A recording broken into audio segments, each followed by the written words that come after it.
Bismillahirrahmanirrahim. Assalamualaikum warahmatullahi wabarakatuh.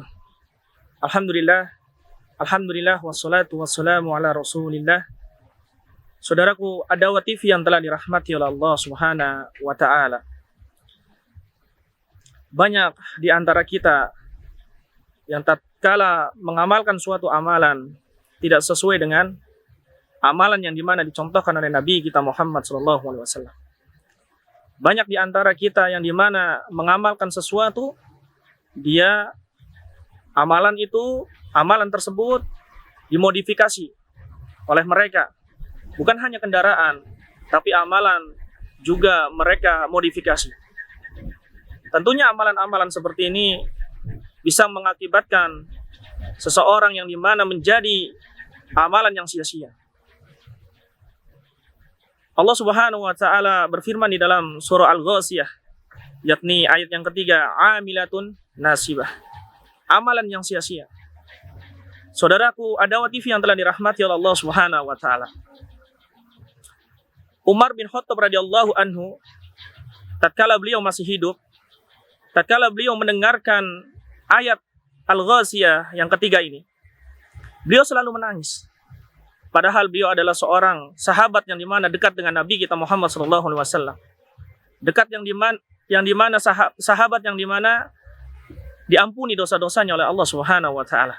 Yang dijamin, salah satu sahabat yang dijamin masuk ke dalam surganya Allah Subhanahu wa taala. Namun tatkala mendengarkan ayat Al-Ghasyiyah yang ketiga, surah Al-Ghasyiyah yang ketiga, Umar bin Khattab radhiyallahu anhu menangis beliau. Karena ada seseorang yang dimana akan masuk ke dalam neraka dikarenakan amalannya, yaitu amalan yang tidak pernah ada contohnya dari Nabi kita Muhammad SAW. Amalan yang dimana dimodifikasi, amalan yang dimana amalan tersebut bahkan masuk ke dalam kesyirikan. Maka kita sebagai seorang mukmin yang dimana kita taat kepada Allah Subhanahu wa taala, maka harusnya kita senantiasa mencari ilmu agar kita memahami mana yang hak dan mana yang batil.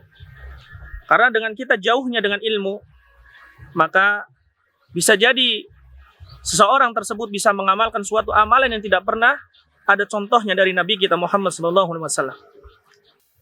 Nabi kita Muhammad sallallahu alaihi wasallam bersabda, "Man 'amila 'amalan laisa 'alaihi amruna fahuwa raddun." Barang siapa yang melakukan suatu amalan yang tidak pernah ada contohnya dari urusan agama kami, kata Rasulullah sallallahu alaihi wasallam, maka amalan itu akan tertolak. Tatkala amalan itu tertolak oleh Allah Subhanahu wa taala, sudah barang tentu bahwasanya syaitan yang akan masuk ke dalam diri seseorang tersebut. Misalnya amalan-amalan yang gimana?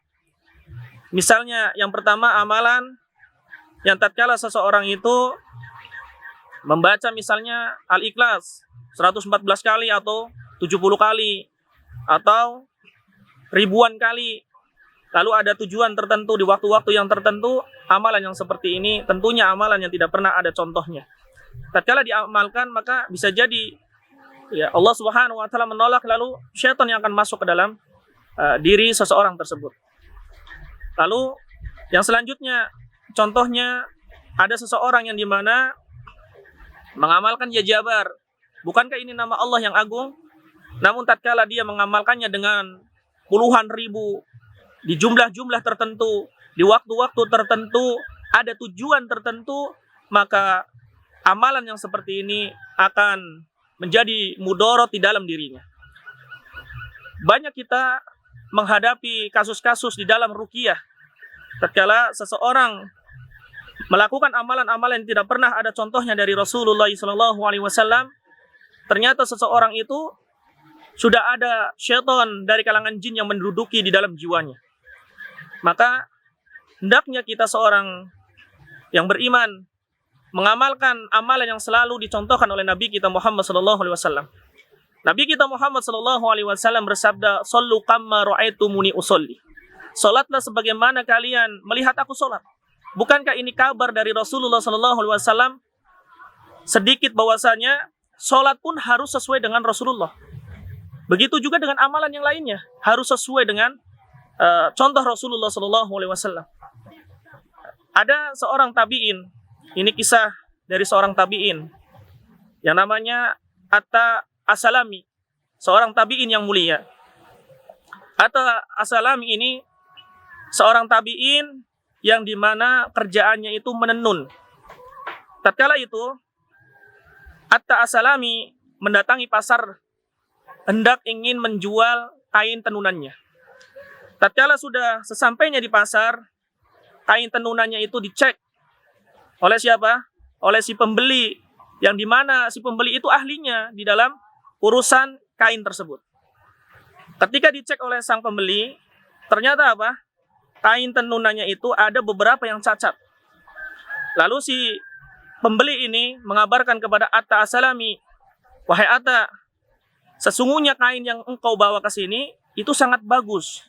Namun sayang, ternyata kain yang engkau bawa itu ada cacatnya. Maka saya tidak bisa membeli dengan harga yang sudah engkau tentukan. Saya tidak bisa, karena apa? Kain ini ada cacatnya." Lalu secara ketika si Atta ini mendengar bahwasanya kainnya ada cacatnya, lalu si Atta ini menangis. Menangis sampai terseguk-seguk ya menangisnya. Lalu setelah itu apa? Si penjual ini bertanya kepada Atta, "Wahai Atta, kenapa engkau menangis? Apakah engkau menangis dikarenakan kain tenunan yang hendak engkau jual saya tidak membelinya lalu engkau menangis?"